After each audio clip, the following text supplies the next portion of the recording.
1990s, a storm shook the world that left millionaires and investors bankrupt overnight. People didn't just lose money. They lost their homes, their jobs, their dignity, and their futures. This is the story of the time when the magic phrase .com first made people millionaires in a flash, and then, in the very same breath, destroyed them. This is the tale of that technological hurricane the world remembers as the .com bubble.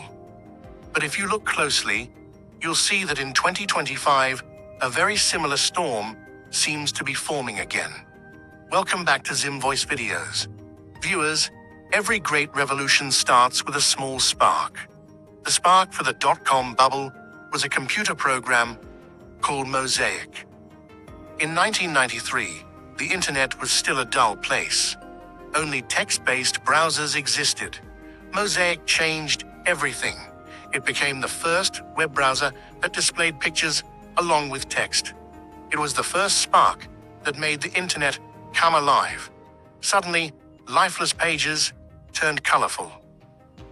Behind this magic was a young programmer named Mark Andreessen.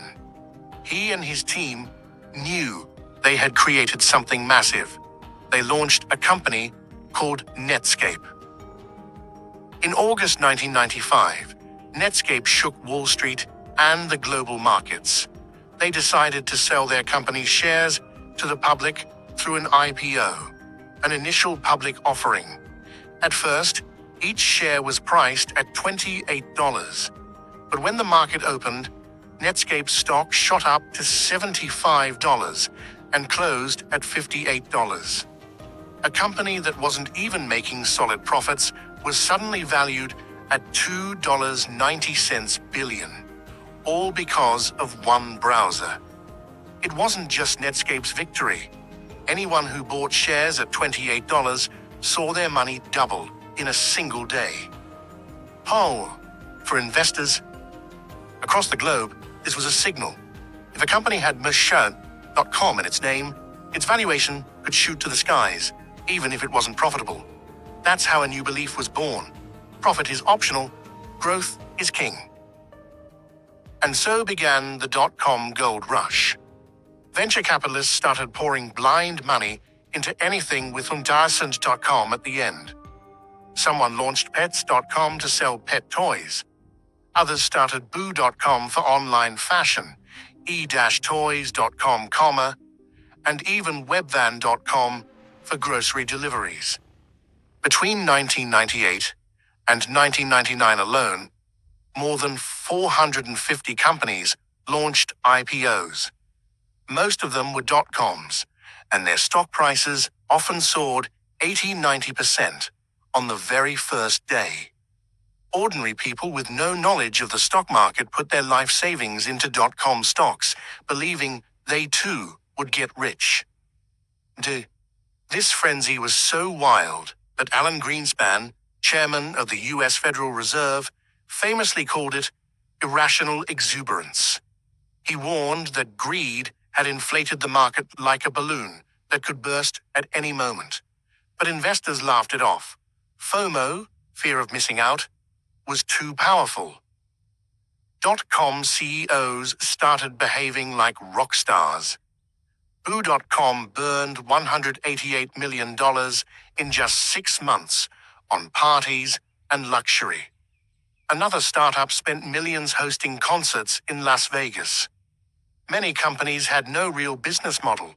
They weren't selling products, they were selling dreams, fueled by investor money. For example, Webvan, an online grocery delivery service, opened huge warehouses and hired top Apple executives to attract more investors. Their stock price tripled, and the company's value hit $10 billion. But the balloon was about to burst. The first needle was the Y2K scare. As 1999 turned into 2000, people feared computers would crash, banks would fail, and planes would fall from the sky. Nothing happened, but panic led many to sell stocks. The second needle was rising interest rates. Greenspan raised rates, making it more profitable to keep money in banks than in risky stocks. Investors started pulling out. The third and final needle came in March 2000, when Japan announced its economy was collapsing. If Japan, the tech powerhouse, was in trouble, what hope was left? Panic selling began, and the riskiest stocks, .coms, were the first to fall. The Nasdaq index, which had been above 5,000 points in March 2000, crashed nearly 80% in just 2 years, sinking to around 1,000. Investors who had $100,000 in stocks saw their holdings shrink to just $20,000. Trillions of dollars evaporated. Companies once valued in billions became worthless. Pets.com, Boo.com, Webvan, and eToys all collapsed. Millions lost jobs.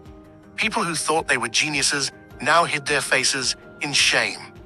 The dot-com dream had turned into a nightmare.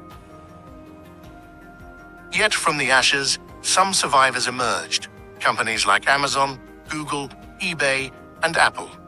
They survived because they had what most didn't: a solid business model. Experts say the real blame wasn't just on dot-com startups, but also on greedy investors, venture capitalists, and Wall Street banks who fueled the frenzy.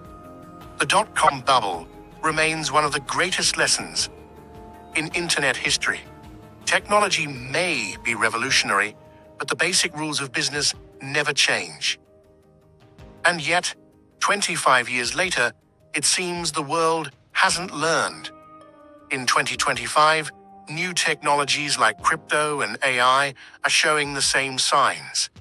Companies slap AI or blockchain onto their names just to attract funding, even if they have no real link to it.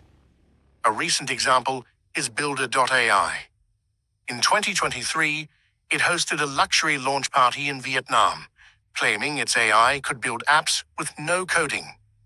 Microsoft and SoftBank invested $250 million, and its valuation soared to $1.5 billion. But investigations revealed the apps weren't made by AI at all. They were outsourced to engineers in India, Vietnam, and Romania. The company also faced allegations of fake billing to inflate revenues. It feels like history repeating itself. The question is, have we learned from the past, or are we heading toward an even bigger bubble? What do you think? Tell us in the comments. And if you enjoyed this Zim Voice video, don't forget to like and share. See you in the next episode.